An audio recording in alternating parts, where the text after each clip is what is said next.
uma resenha que com certeza você queria ver aqui no canal, e eu queria muito fazer. Falei muito desse livro enquanto eu tava lendo no meu Instagram. Eu falei muito desse livro também nos últimos vídeos, porque eu realmente gostei bastante dele. É um livro gigantesco.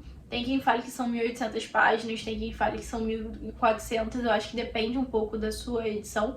A minha edição é a edição de 3 volumes e esse vídeo é o vídeo sobre A Revolta de Atlas. A Revolta de Atlas é um dos livros mais famosos da autora, Ayn Rand, e é um livro que foi lançado em 1957. No Brasil ele foi publicado pela primeira vez em 1987, então 30 anos depois dele ser lançado nos Estados Unidos.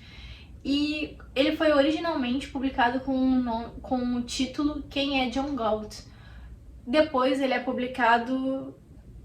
relançado em 2010 como A Revolta de Atlas. O que me importa? Não sei, achei dados interessantes. Brincadeira. Importa o contexto em que a autora escreve esse livro. A Ayn Rand é uma autora que é russo-americana, se eu não me engano. Ela é uma mulher, isso é bastante expressivo, assim como a personagem principal do A Revolta de Atlas. Como eu disse, eu tenho o livro separado, que é bastante raro. Tá zoado? Ai, meu toque.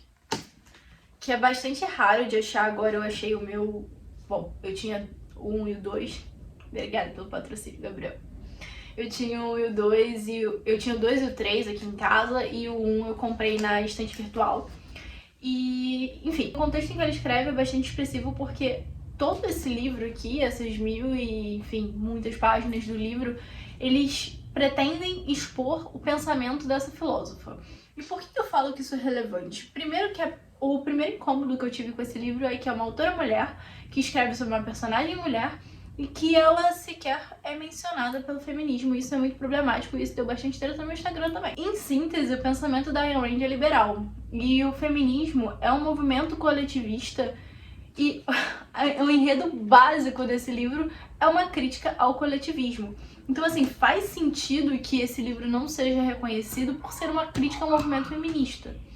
Só que, como assim você é um movimento e que pretende exaltar mulheres de certa forma, né? Pretende essa igualdade entre homens e mulheres, e você simplesmente ignora uma mulher que vai contra os seus ideais. Isso me incomodou profundamente e é um dos motivos pelos quais eu resolvi ler esse livro. E, bom, sem mais delongas, a história do livro. A história do livro é bastante longa, bastante extensa. Tem gente que acha que o livro é prolixo. Eu não consigo vê-lo como um livro prolixo porque o desenvolvimento de cada um dos pensamentos, ele é muito específico, ele é muito, como eu posso dizer, bem elaborado. Então, assim, não vai ter algo como fulano tropeçou e caiu. Vai ter algo como fulano embaralhou as pernas e o tornozelo ao encostar no outro fez com que ele perdesse o equilíbrio e caísse. A dor que sentiu no punho foi crucial. Vai ser algo que é um livro sensorial.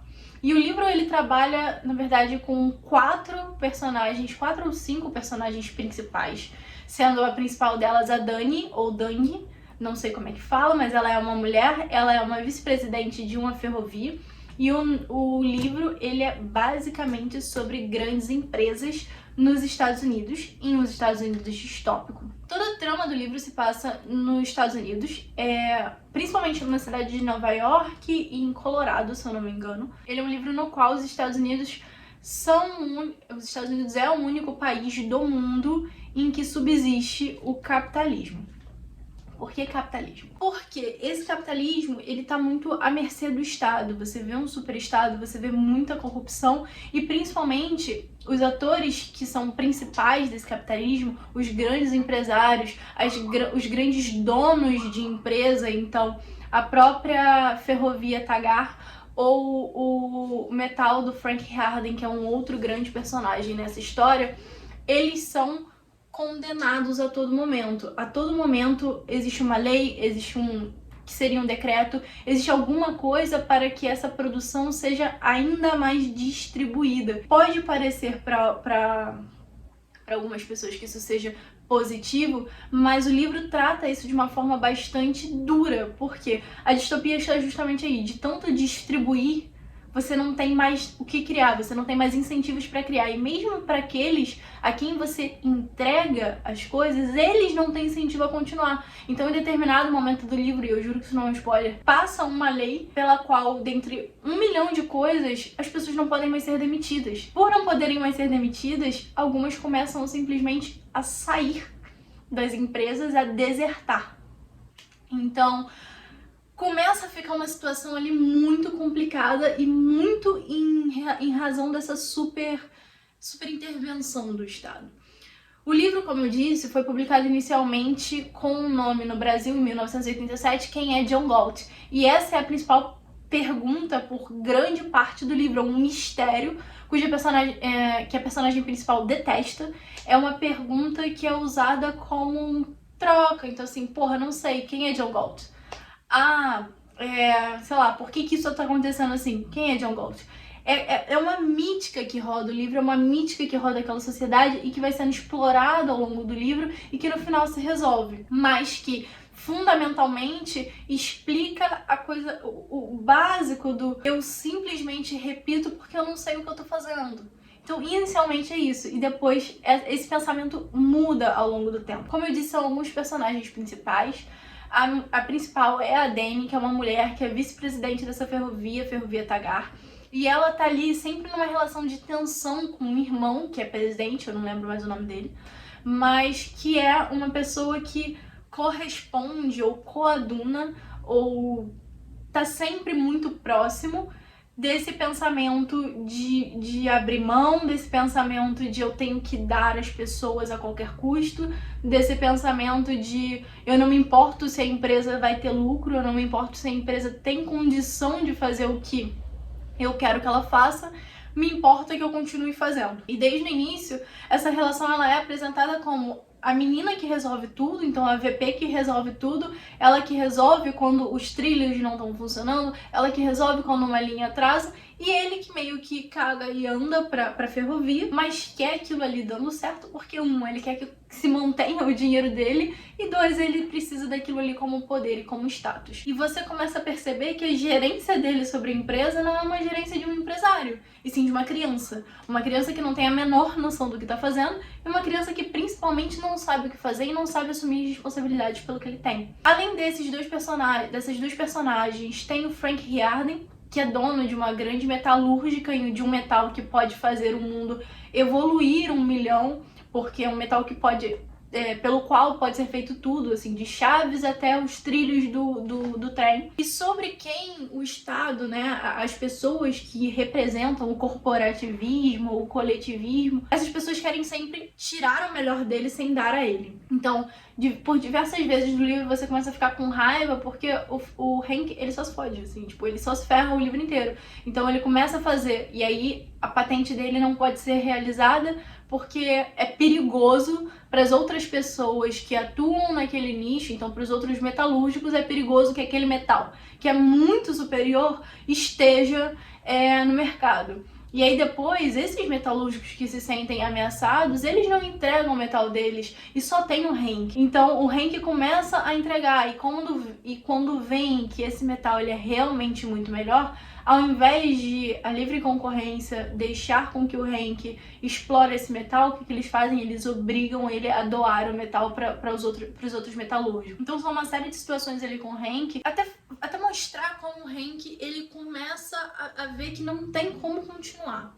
E esse é o grande salto. Tem o Francisco da Cunha, que é um outro personagem que é dono de uma mina de cobre e que tem uma relação complicada tanto com a Dani quanto com essa mina de cobre. Essas histórias elas vão se entrelaçando, são histórias de empresários que não são pobres coitados, tá? Não me entendam mal, não é isso.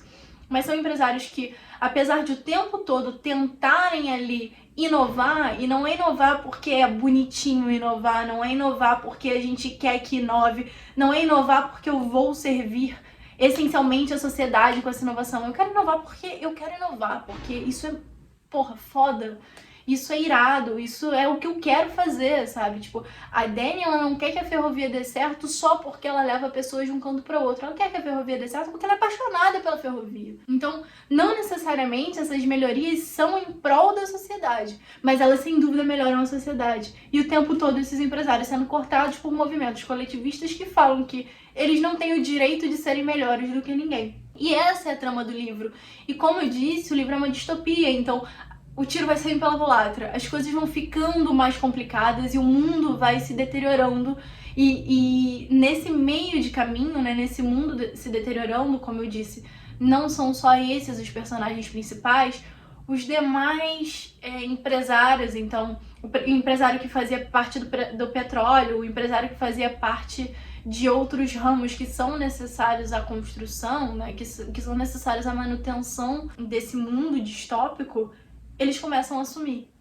E toda essa trama, ela vai esvaziando e vai mostrando à sociedade que sem aqueles empresários vai ficando difícil e mais difícil e mais difícil. Eu vou parar por aqui pra não ter spoiler nesse vídeo, que também já tá gigante, mas eu quero sempre frisar que nesse livro a Ayn Rand colocou muito da sua filosofia objetivista, então aqui é basicamente a filosofia que ela criou na vida dela. Ela tem outros livros, um inclusive que eu tô lendo agora, que se chama Nascente, mas esse livro é um livro que literalmente é uma crítica ao movimento coletivista e é uma crítica a essa ideia do direito, sabe? Eu tenho direito disso, eu tenho direito a ter um emprego. Tem uma parte que me marcou muito, que o Hank tá conversando com a mãe dele, e a mãe dele vira pra ele e fala que você tem a obrigação de dar um trabalho pro seu irmão, não porque ele é competente, mas justamente porque ele não é.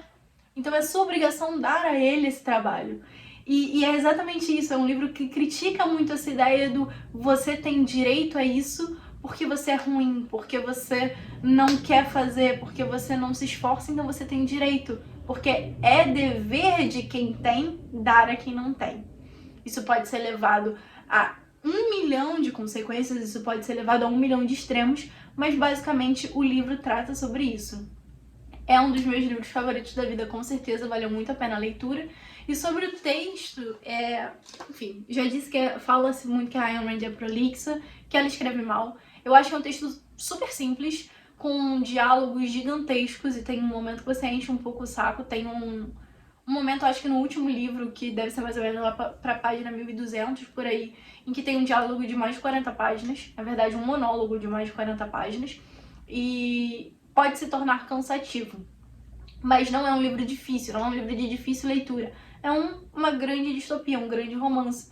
E por isso eu acho que vale bastante a pena ler. Acho que vale bastante a pena conhecer esse livro. Eu sei que é uma obra polêmica.